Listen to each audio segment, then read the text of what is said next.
Good morning, everybody, and welcome to another session of Academy for Program Coordinators. I hope you guys are doing great in this wonderful time of the year.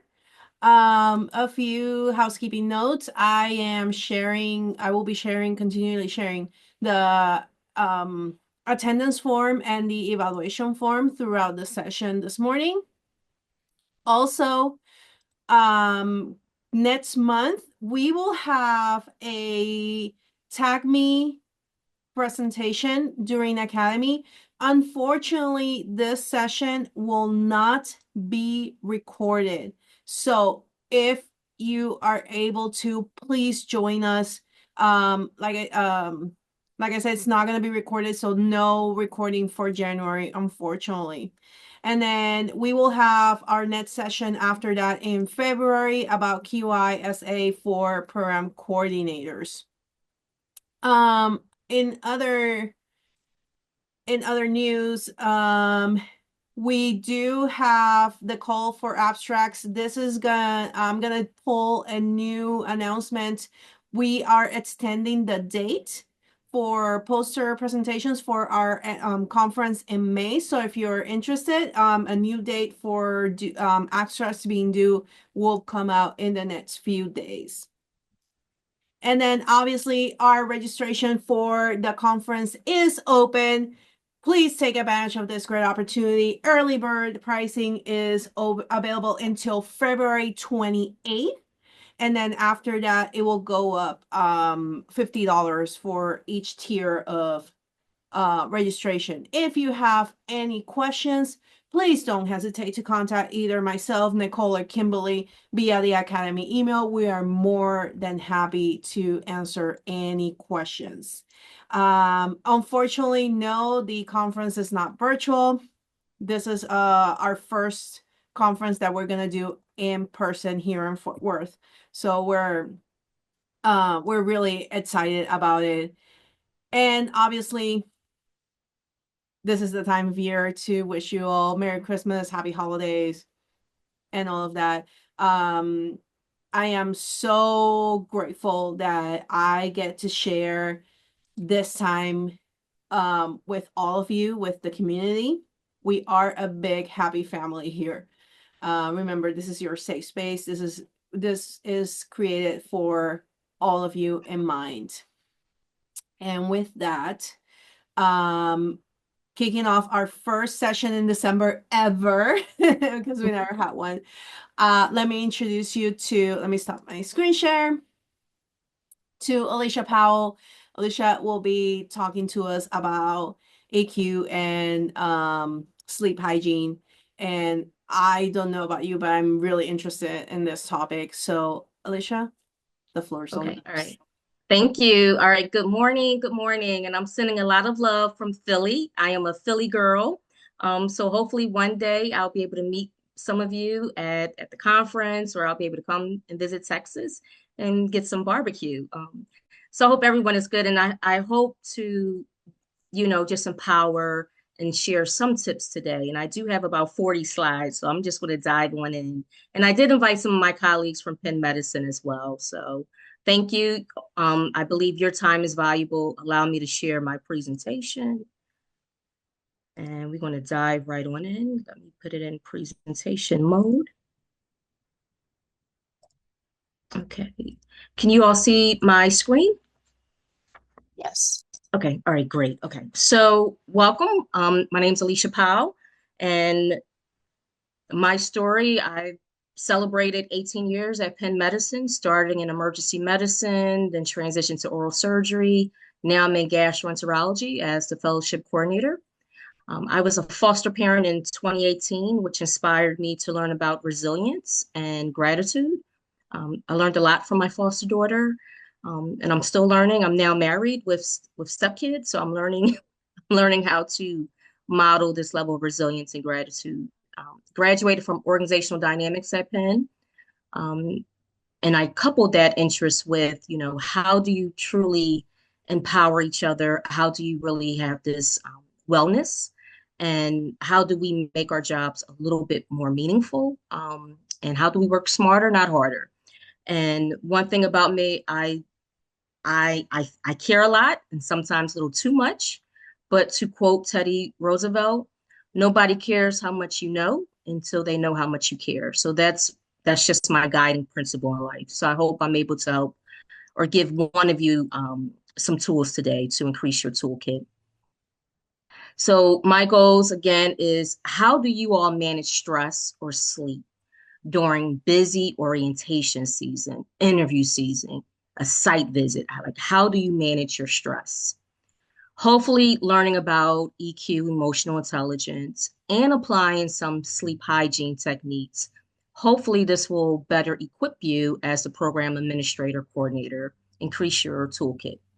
And I'm going to encourage a lot of radical self-care and wellness today. And I think this is in connection with the holidays. Now there's the holidays. I want all of you to take good care of yourselves. Put that oxygen mask on yourself first, and then be the best coordinator, program administrator there is, and to your families and communities. So let's dive in. The role of a coordinator administrator is multifaceted, multidimensional. We do so much from managing the day-to-day operations to recruitment, onboarding, making sure that our promotions were website designers. We do onboarding, licensing, credentialing from the state to the institution. We process visas. We schedule didactics, our CCC and our program evaluation committee meetings, our annual ad reports, surveys, GME census. We process, we do a lot. And by juggling all of these balls, there's going to be times where some of the balls were dropping. My desk at work right now, it looks like a bomb hit it because it's just so many moving parts. We have visiting rotators. We just have so much paperwork to do, so many things throughout the year, and we have all these huge checklists. So it's just hard to keep things in order and organized. But we're experts. Um, so one of the things I like to talk about is what do we do when one of the balls that we're working on drops? If there's a delay in processing your MT license or your visa, and the fellow is starting within a month, or your interview day and thalamus, your technology crashes, or there is no connection, or there's travel issues. How do you manage those scenarios when things are not going according to plan? Um, and or if it's match day, we just had our match. So I manage a fellowship program, so it's different from residency. I believe residents, you guys are all now rolling into interview season. So we had our match day, but what do you do if you don't fill all slots? How do you manage that stress? What do you do if you have a site visit? I now had my first site visit after 18 years of working as a program coordinator, and I was stressed. So again, help is on the way. And part of my solution to this, to help us manage this, is learning about emotional intelligence. So what does it mean? It's defined as an individual's ability to identify, understand, manage their own emotions, as well as the emotions around others that are around them. So your fellows, your residents, your program director, the institution, the GME office, all of these stakeholders that you're working with, other staff members. Um, how do you recognize your own emotions? How do you regulate your emotions? And how do you gauge the emotions of others? So hopefully we're going to learn more about EQ and how to be more effective at our jobs. So the four domains that I like to focus on is self-awareness, also self-management, social awareness, and then relationship management. So self-awareness, this is when you're learning to really be introverted. Well, not introverted, but you're giving yourself introspection, time to really assess, how do I feel about this? I have a site visit coming. I'm a little anxious. My nerves are a little rattled. I'm doing my best to process all of the surveys, get all of the conferences in line, get all the policies updated. I'm doing my best to make sure that faculty are available, our blackout dates, have been confirmed. I'm communicating with all stakeholders, and I want us to be successful, but it's the unknown that I think at times really trigger us. So self-awareness is really learning how do we embody this level of confidence, optimism when we're a little unsure of what's going on. So part of that is asking for feedback. Ask your program director, how am I doing? If I've been on the job for a year or 3 months, or if you've been on the job for 10 years, you can always ask for feedback. Um, Also ask for peer evaluations. If it's other staff members, managers that you work with closely, feel free and be confident and be open to the feedback as well. Be receptive. Do that introspection, review the job role, ask yourself, are you meeting expectations? Are you going above and beyond? I think all of you are. I'm admiring that you all have this academy for program coordinators. I think that's truly amazing. And then meet with your program director, your fellows, your trainees, meet with them regularly to make sure you're achieving what they need from you, and then also that you're getting what you need from them. One thing that I struggle with, and I'm sure some of you may can relate to, is getting my evaluations completed. It's always a struggle. I send out my evaluations, I send out reminders, but I have a few core faculty members that will do the evaluation right away. I'm so thankful for them. But then I have a few others because they're in surgery or they're teaching, they're working on research, they're on so many things. They have a lot of balls that they're juggling as well, that they don't do evaluations. So what I do, I will send them a friendly text. I will bribe them with some food. Can I bring some lunch to you or some chocolate? So just meet with the people regularly. Okay, so that's self-awareness. Let's move on to self-regulation. So self-regulation is important because it's how do you control your response? We can't control other people. The only power we have is that we can control how we say, what we say, and how we act on those feelings. So be mindful of, okay, don't take things personally. And trust me, I'm somebody that used to take things very personally. I wear my heart on my sleeves. I have a lot of job ownership. I really work hard. So I want things to go right, but when things are not going right, give yourself some grace. Give yourself a lot of grace. But be mindful to control your emotions and remember, okay, is where are the facts here? So how do I separate my emotions from the facts that are being delivered? And I say that because we all survived, thankfully, the pandemic. During that time, there was a lot of uncertainty.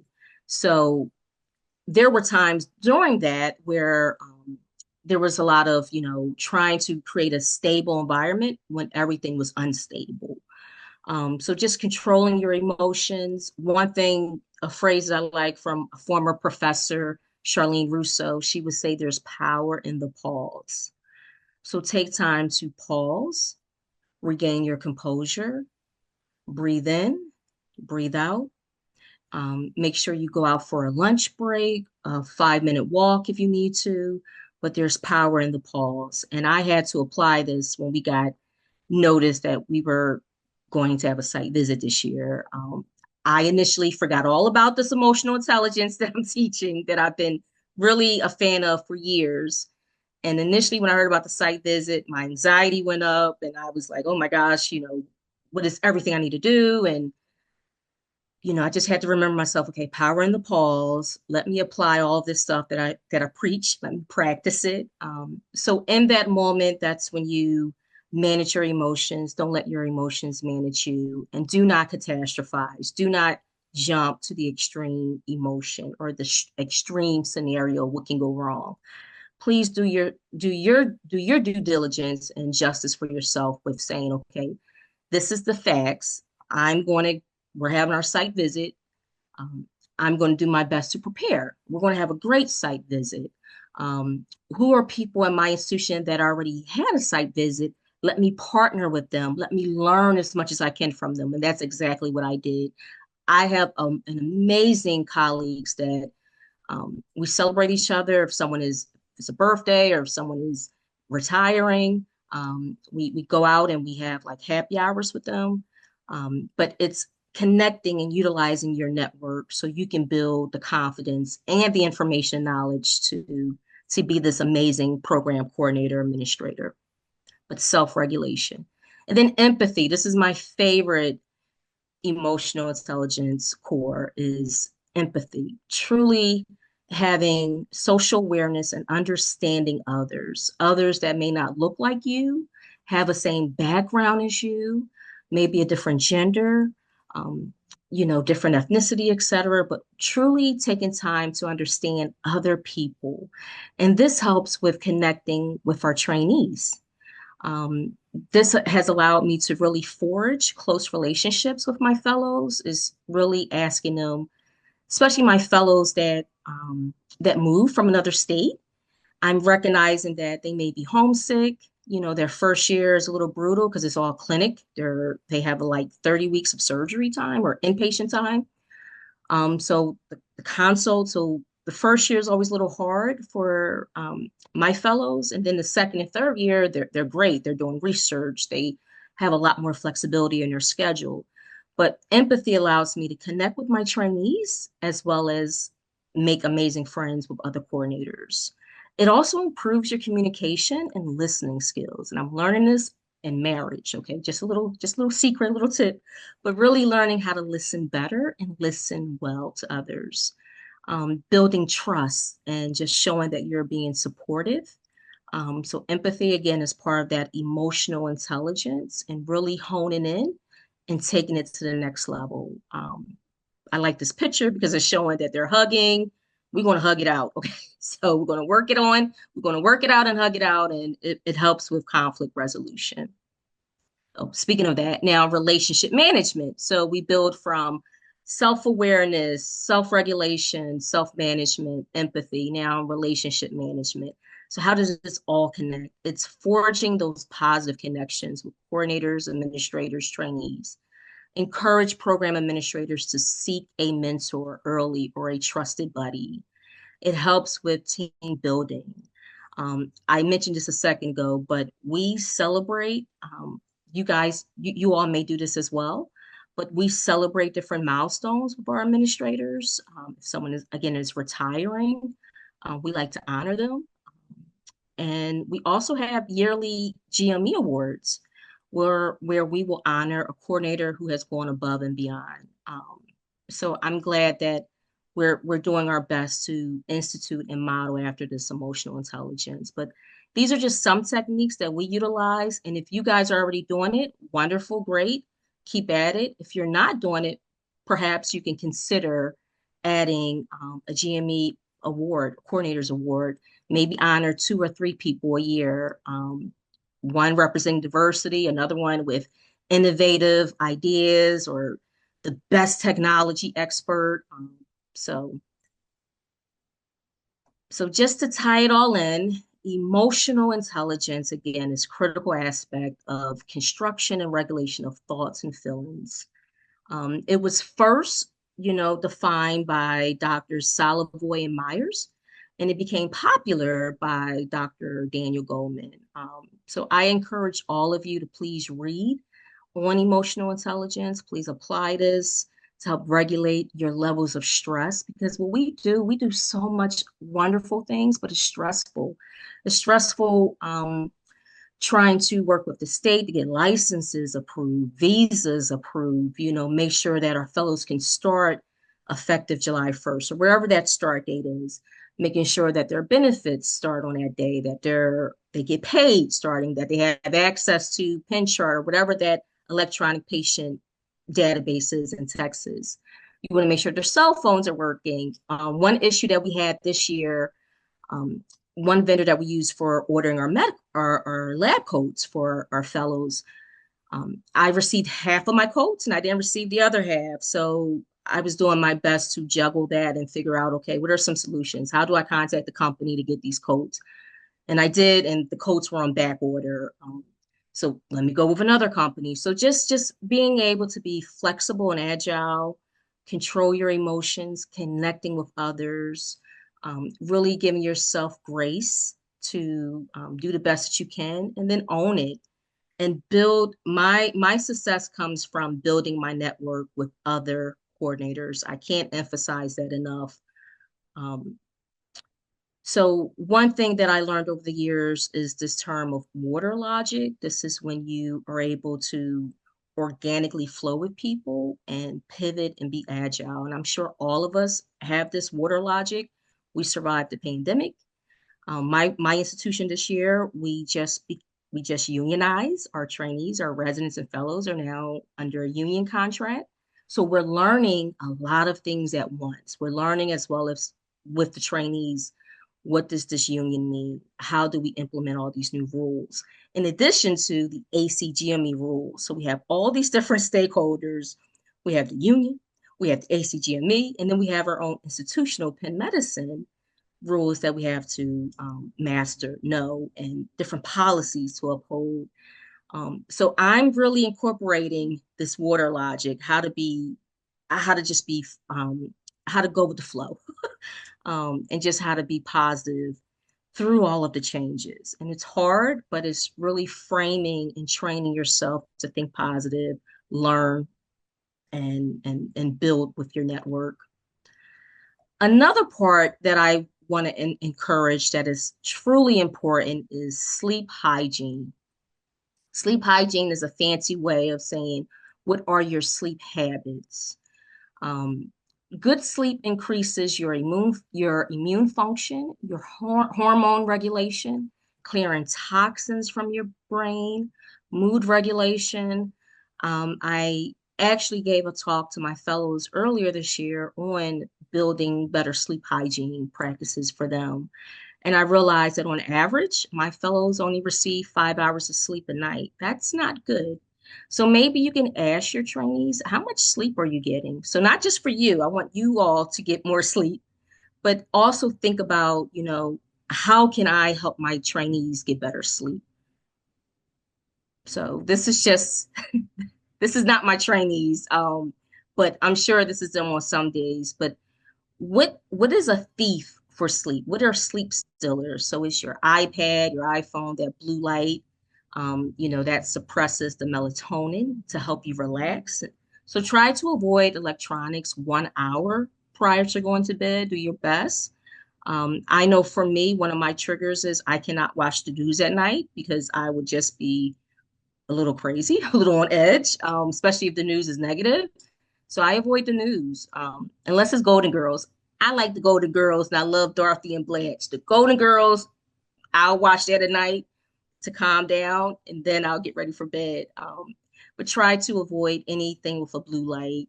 Try to limit your coffee and caffeine intake at least 6 to 12 hours before going to bed, because that caffeine can stay in your system for a long time. And avoid nicotine and alcohol before going to bed. And also, certain medications can disrupt your sleep, just by the way. Okay. So some sleep hygiene tips, have a consistent sleep time. This also includes on a weekend. I know it's natural to say, okay, I don't have to take the kids to sports or soccer or basketball. I can sleep in on Saturday, or maybe I can sleep in on Sunday before I have to go to church, whatever. But it's good to go to sleep during the same hour and wake up at the same time. That builds a healthy sleep routine. And please, I know this is probably going to be hard for some of us that have young children or you're caring for your parents. I'm in the sandwich generation. I have an elderly dad that I try to check on. I have stepchildren at home. The job can be intense during certain seasons, times of the year. So aim to get about 7 to 9 hours of sleep. That's what the doctors recommend. It can be hard, but let that be your goal. Your try to get more than 5 hours of sleep, but the goal is to get anywhere between 7 and 9 hours. And then limit anxiety-inducing activities in bed. Increase your physical activity during the day. That helps you sleep at night and stay asleep. It helps you have a more quality sleep. So get outside, get a little bit of that sunlight. Keep your bedroom cool, comfortable, and dark. Please invest in those blackout curtains. That help, especially in the morning. If our brains see that sunlight, it's going to want to wake up. Um, or if you're a shift worker or some people who have to have a late event, you want to get those blackout curtains. Avoid electronics again, your laptops, your smartphones, and try to avoid eating at least 2 hours before going to bed.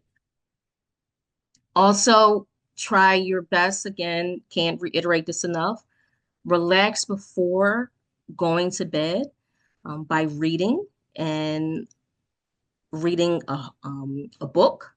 So take an old school, get a book. This is also one book I want to recommend, the Residency Coordinator's Handbook.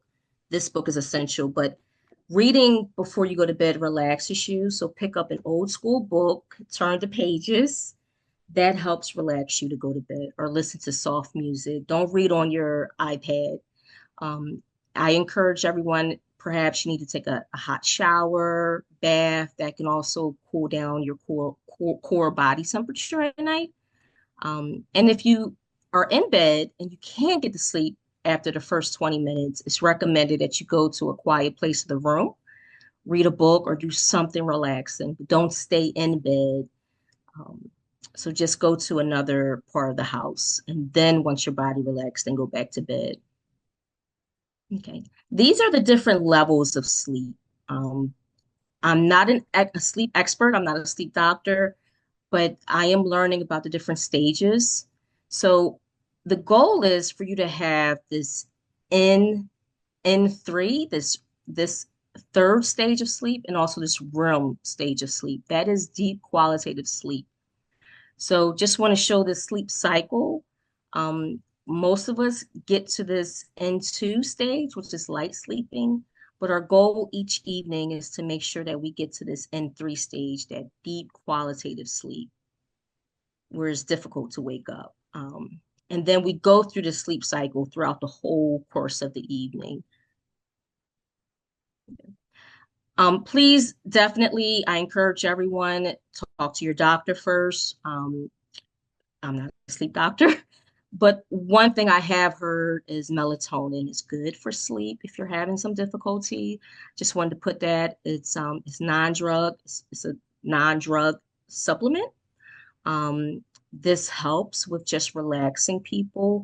My husband is retired Navy, military, and this helps him at night to get to sleep. So just wanted to put this out there that melatonin has been known to help with anybody who has sleep issues. Now, if you have serious sleep issues, sleep apnea, please see a doctor. I also want to encourage sleep and nutrition goes hand in hand. There are certain foods that you can eat to help produce more of a quality sleep. And I will definitely be more than willing to send you my presentation. Um, so I'm not sure I said that. So I'll love to give everyone a copy of my presentation. But make sure you can try to get some tart cherry juice, some kiwi, poultry, milk, eggs. Just have a healthy diet because sleep and nutrition goes hand in hand.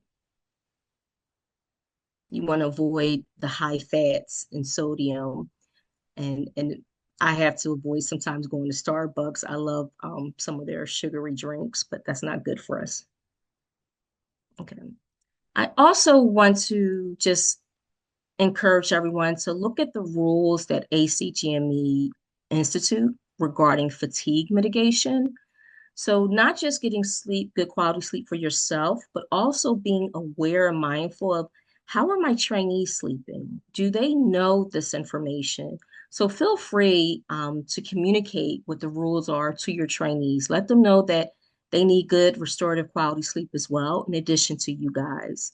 Um, so, that's why I met with my fellows. I did a didactics on sleep hygiene to encourage them to get better sleep because some of my trainees have young kids. They're managing this heavy clinical schedule. So they have a lot going on. So I want to make sure they have their face masks. We give them face masks. We give them nighttime tea, just different things to help them and to promote quality sleep and sleep wellness. And as well as we're trying to help the coordinator be mindful of, okay, not just sleep practices, but are the faculty getting enough sleep? Um, because sometimes they are fatigued and they're a little bit more angry than normal. Like, okay, they didn't get any sleep last night. Sleep, I believe, is just the best medicine. These are, again, additional rules for how to be judicious and, just be mindful of people, your caffeine intake, your time management, how to maximize your time off. So when you are off and off duty, you can sleep better, but also recognize and how to be mindful of learners and recognize their signs when they are fatigued. So just being mindful, research and look up the ACGME rules. But of course, I care about you all today. I want you all to have radical self-love. I want to make sure that you guys are getting enough sleep, good quality sleep at night. These are some apps you can consider to download that is really good. Insight Timer, Headspace, Calm, and then Dr. Eileen Rosen. She's popular at Penn. She's in charge of our GME office programs as well. She's our sleep doctor. What she does with the trainees each year, she has a video, and she teaches them how to really maximize their sleep hygiene. So maybe you guys at your institution, maybe you have a sleep doctor who's already doing this. Educating the trainees on better sleep hygiene as well. And then also how you all can implement these for yourselves. So I just wanted to share that former CEO Mark Petroli, excuse me for mispronouncing it, he paid his employees $500 for sleeping. So I think that's great. I think more companies should model after this. Um, I think we need to make radical changes to incorporate better sleep because when you get more sleep, you're more productive. So it's essential, and I'm wondering just maybe you can look at your institution. So at Penn, what they have, and they have a well-focused program. Just pointing this out that I used to ignore these emails because we're inundated with emails every day, but I start utilizing and adding, okay, what am I doing? How do I track my wellness? What seminars can I attend? Let me track that I'm doing some walking. I'm walking every day. Let me track my activity. So I was able to receive $75. I was able to go to Starbucks and get that sugary drinks that I know I don't need. But just explore and see what things you have at your institution that support wellness, well-being, physical activities, maybe sleep hygiene, um, and then just do it for your own benefit. Okay. So again, wellness, make self-care a top priority. Say no to demanding events and committees, children's sporting events. Just know what your limitations are. Again, many of us, I'm in that sandwich generation, caring for an older parent. My mom passed 2 years ago, still adjusting to that, trying to be a good wife, a good stepmom, and an employee. And I feel like I'm stretched. I'm stretched. So just know your ability. And then I'm very active at my church. So I have church committees and I'm like, okay, I can't do it all. Okay. I wish I could. I wish I could look like Beyonce and just, do everything. But no, that's not my segment of the message. No, that I can't do that. So I'm just encouraging everyone to just know your limitations. That's part of that self-awareness with emotional intelligence. Um, of course, yes, do some stretch projects, do what you can, but just don't overextend yourself. Give yourself some grace so you can sleep. I want you all to have 7 to 9 hours of sleep at night. Schedule a monthly massage if you can afford to do so, or encourage the husband to give you a foot massage at night or different things. Keep a gratitude journal and write down, what am I thankful for? What went well this week? And then write it down and let's celebrate that. We had an amazing match last week for my program. So my program director took me and Abby. I'm not sure if Abby's on. She's my colleague, my other program coordinator. And he took us to lunch on Monday. And we were so grateful for that. He was like, everything else is going on. We have our budget that we have to do that's really intense, and trying to get these reimbursements done for my fellows, different things that are going on. But we were able to just take an hour, get off campus, go to lunch, and just celebrate it. We had an amazing recruitment season. Add exercise to your routine, get out, try to go for a 10-minute walk. Trust me, I'm trying to do this myself. I want to lose some weight. Eat healthy. And again, I can't emphasize this enough, get plenty of sleep. Please reach out to colleagues, get peer support. I would not be where I'm at today without my amazing colleagues. I think they're all rock stars. Stephanie is amazing. I'm not sure if she's on the call. She's our visa queen. She knows how to do visas. She's extremely well connected. Sandy is an amazing colleague of mine. She has so much institutional knowledge. So just, when you have colleagues, really, celebrate them, go out to lunch, connect, let them know that please, I'm struggling, you know, if it's I'm working on this policy that's been updated, can you show me yours and I'll show you mine? So, definitely utilize each other. Um, if you're going through a bad time in your life, a difficult season, I was when my mom passed, seek counseling. That helps. That's part of that wellness. And then what we do in my program, we acknowledge birthdays of our trainees. So I give them a Starbucks gift card. And then if one of my fellows become new parents, okay, we're going to give them an Amazon, baby shower gift. We're going to give them some baby books. So we try to acknowledge their milestones to let them know that we care about them. They do a lot. They're working 80 hours a week, so we really try to um, pour into them, work-life balance, respect your time off. Let me say this again. Take time off. Enjoy your time off. Don't be like me. When you're off, you still check emails. Like, no, no, take your time off, connect with your family, watch some Golden Girls, drink a margarita or martini, or if you don't prefer alcohol, some coconut water, and just enjoy your time off. Plan happy hour socials. And then one thing that we've done, and I was encouraged by one of my Laura Wadabu, she's an amazing coordinator at my institution, is community service outreach events. We did a community service event with my fellows.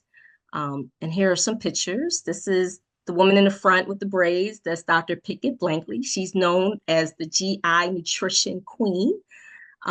So we did a community service event with the fellows, and these are senior citizens in the West Philadelphia area. So this was intentionally designed. We wanted to give back. We wanted to give lessons on how to prevent colon cancer, how to get your GI screen, your colon screen, how to encourage them to drink less alcohol, different things. So we had hepatitis screening, different things. We had workshops that we did at the senior citizen community, and we had fun. So I went on a few of the times. I passed out fruit snacks. So I did like fruit snacks, grapes, strawberries.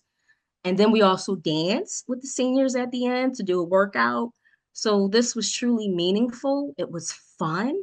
I encourage you all to perhaps, if you're not doing a community service event, maybe think of one this year or maybe next year. And this is one of those, it fills your cup up with joy and gratitude because our works is what we do is tough. We we do a lot, but we want to be able to celebrate and enjoy each other and enjoy the fruits of our labor. So I love graduation time. That's always my best time of the year, June. I'm going to party, celebrate the fellows. But if you incorporate a community service event, maybe do a few or do one, and you give back, that giving back just gives you just such a feeling of purpose and meaning that's beyond the office. Yes, so we did some stretching and we did a lot of activities. So that's just one idea. Just quickly, um, I did allude to this earlier, but I'm just honored to have the best program director. My program director was truly amazing. On a personal note, when my mom was in the hospital before she passed, she was at my hospital for 3 weeks, and my program director, he went to visit her every day, and that just meant the world to me. So, okay, excuse me. But he expressed like radical empathy. He truly gave an inspirational support and just the best boss ever. So I'm sharing that story just to open up and be emotionally transparent. When you truly are walking in someone's shoes and you understand the pressures of life, but I just have the best program director. So if you're blessed like me to have just great colleagues, program director, then just show them your appreciation. Okay. I did not realize I was going to cry up like this. Okay. Woo. Okay. Let's go back to telling some jokes. Okay. But just, if you have radical stories, please share. I would love to hear your stories. But just one thing I want to recognize the heart and the head, the way I try to lead, or at least I try to have leadership skills that for me, it's not just about the return on investment. It's not about the budget. It's, are we creating trainees that are truly going to make an impact in the world? How can I help them during their year or their years of training? How can I help them become the best doctor? Meanwhile, I'm also trying to be the best person I can be. So it's important to align your heart and your head goals together. I just believe again, people don't care what you know until they know how much you care. So for me, emotional intelligence is just the most important leadership skill you can have. And just encourage everyone to look up the power of optimism, aiming for good outcomes, keep a sense of humor. I love going to comedy shows. Kevin Hart, I'm from Philly. He's one of my favorite comedians. So when you're having a bad day, just maybe put on some comedy, watch a good movie, or listen to your favorite comedian. Um, and then when you apply emotional intelligence and you're getting good quality sleep, it enhances your focus and it makes you the most dynamic program administrator and coordinator there is. Some pearls of advice, some pearls of wisdom that I received from other coordinators is that, join the Facebook group, which this is how I met you all. I was on the Facebook group and there was, hey, we're looking for speakers. Please let me know if you're interested. But some advice from some of the people that I really admire and look out to, because I don't have all of the solutions and answers. I learned from trial and error. I learned from doing this for 18 years, but I seek advice and wisdom from others. But develop good relationships with your leadership and your trainees. Keep an organized, detailed to-do list. This is from Bonnie Rosen. She's somebody from Penn Medicine. Darcy McDonald, she's another awesome coordinator from Penn Medicine. One thing she said for always ask questions. No question is a dumb question. You want to go where you're celebrated, not tolerated. That's something I believe in. And then for the season coordinator, be patient with the new coordinator. It goes hand in hand. It takes time to learn. Kimmy Jones, she's another coordinator at Penn. She mentions for salary negotiation, her strategy is to make sure that her suggestion, the recommendation is that you make sure um, that your research you research the current market value. So just do your due diligence, look up what the current market value is, and negotiate. Yes, ask for more money. We deserve it. Okay. Some other advice is just give yourself grace. It takes about 3 academic cycles to learn the role. We learn from others while giving to others. Someone also said, share your knowledge in regional and national workshops, meetings. Be patient. You are not expected to know everything. And for people that's been doing this for a while, create ongoing document of tasks, shortcuts, best practices, etc. It's easy to lose yourself in the day-to-day grind of the role. In order to keep yourself engaged, avoid burnout, step outside of the day-to-day routine and get involved in a committee, present at a conference, take on a mentee. Learning and growth should never stop.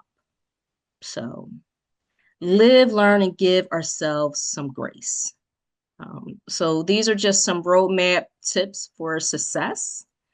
My closing thoughts. Thank you so much for attending my webinar. I hope you're able to incorporate some of the emotional intelligence, how to self-regulate, how to be more socially aware, how to increase your sleep hygiene habits so you can get more sleep, you can be more optimal, you can express and keep a gratitude journal, maybe do a community service event with your trainees and with each other as coordinators.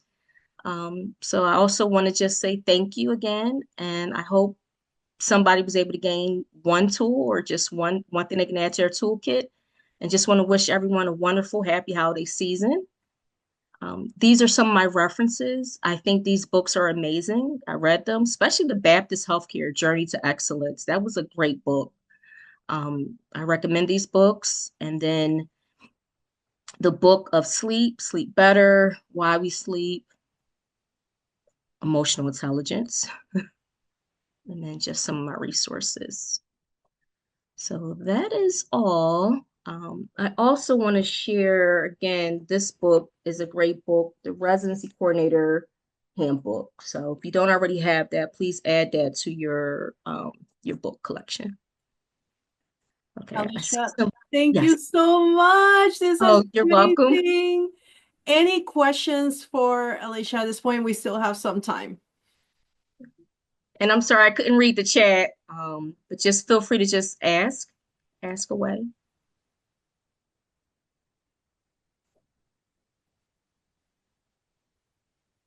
Any I actually questions? do have a question. Go ahead. So I loved the community outreach portion, and that's something I would love to do. I'm with general surgery, Mhm. and I'm trying to think of a way, medicine, I feel like there's a little bit more day-to-day things that you can do with the community. I'm not sure how we would incorporate surgery into like a community outreach. Okay. Interesting. Let me get back to you, but I'm thinking, um, if it's not like a senior citizen place, Ronald McDonald House, or do you have a children's hospital that's near you that you can perhaps, is it everyone's availability that's a challenge, or what do you think is the barrier? Well, this is nothing we've ever thought about, so I was going to bring it to them. And in my mind, I'm thinking there, you had done sort of education at the senior center, and I was Right. thinking in that way, I'm not sure what would be relevant, I guess. And we are in a very small community, so we don't really have any children's hospitals or anything like that around. Just FYI, the chat is absolutely filling up with a lot of our suggestions and options because that is a number one thing that I, as a program coordinator, was so big into was getting my trainees. I'm like, I love that you do what you do in the hospital. Guess what? Medicine's not just in the hospital, it's in the community. So let's go meet Yeah. your community and let's go out there. And I see a lot of really good ones. If you have any rural health fairs, those folks are the best to get in with because they need as many people who can come out and do educational components. I was in GI and nobody wants to talk about Right. colonoscopy Yes. and like colon cancer screening. And Right. we went out there and did educational components because that's what we could do with our state licensure limitations. That's the biggest component you're going to need to look at. Because in the state of Missouri, if they don't have a permanent medical license, they can't give medical advice at events. So they had to be 100% educational. But I just wanted to shout yay to another GI person out there doing stuff. But yeah, I absolutely love that our chat's just blown up with options because that was how I connected with my trainees. Thank Hi, you, Linda. Thank you. Alicia. Yes. Hi. Can you put the name of that book you just held up either in the chat and where I can find it? I'm a Okay. fellowship program coordinator, and I would love to have a copy of that. Absolutely. And it's on Amazon. It I is my best friend. pricey. Hmm. And there's also I have the fifth edition, but there's a sixth edition that's out now. So I would recommend getting that. The book is about $200 or $300. Hopefully your institution will give you a reimbursement or have a pro card and they'll pay for it. I am sure they will. Residency program coordinator. Okay, Okay. great. Yes. Let me type it down.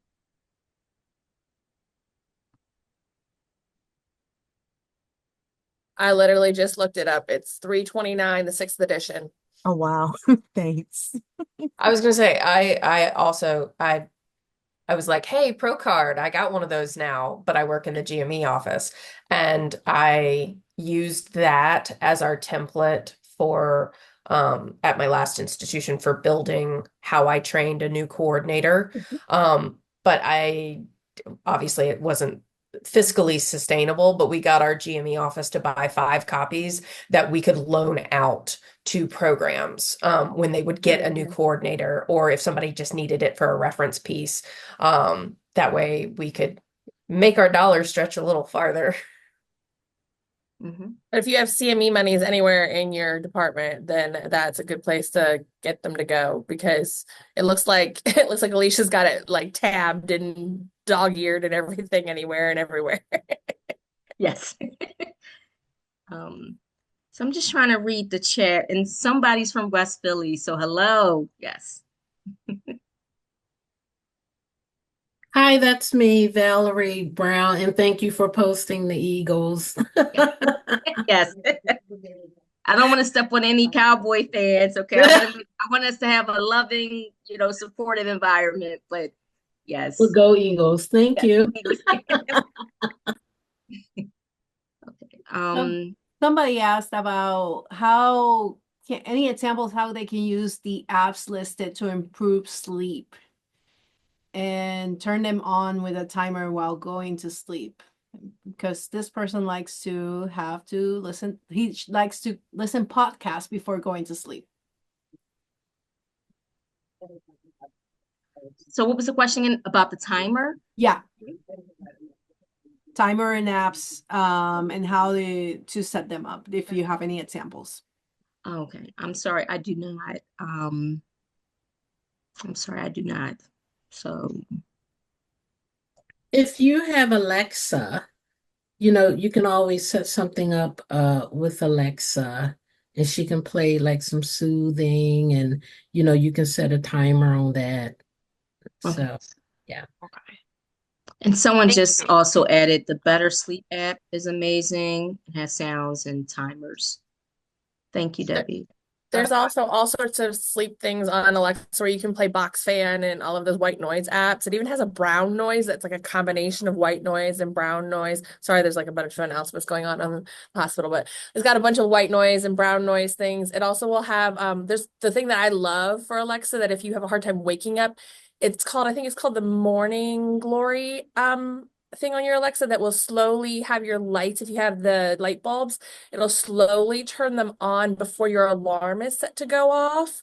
And that helps you slowly wake up instead of be like that brisk wake up with your alarm going off. And it really does help like my kids who are not morning people at all to wake up. And then you can have it like play the weather and the time and everything like that too. So there are lots of things in those routine sections that you can find in your Alexa app. Yeah, and I think Oh, the that's great. Alexa's really good because I turn my phone off at 11 p.m.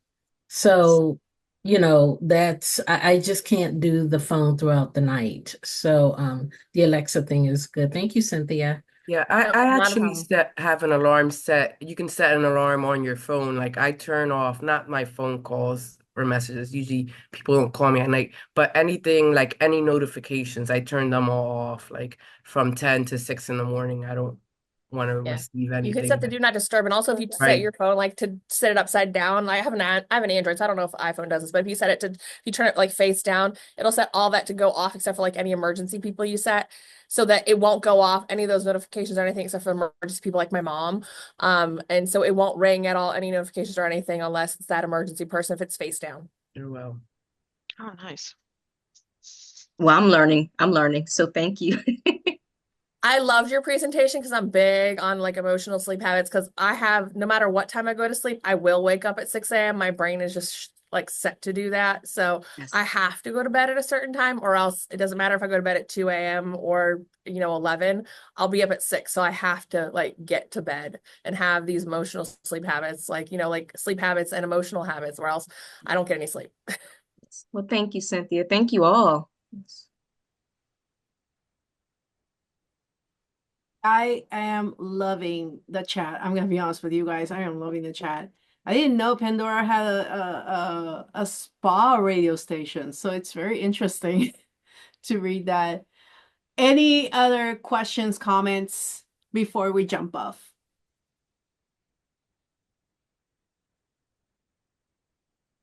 Can you repost the evaluation link? Yes. Oh, Thank you. sorry, I have so many screens. I don't know where it is. Here it is.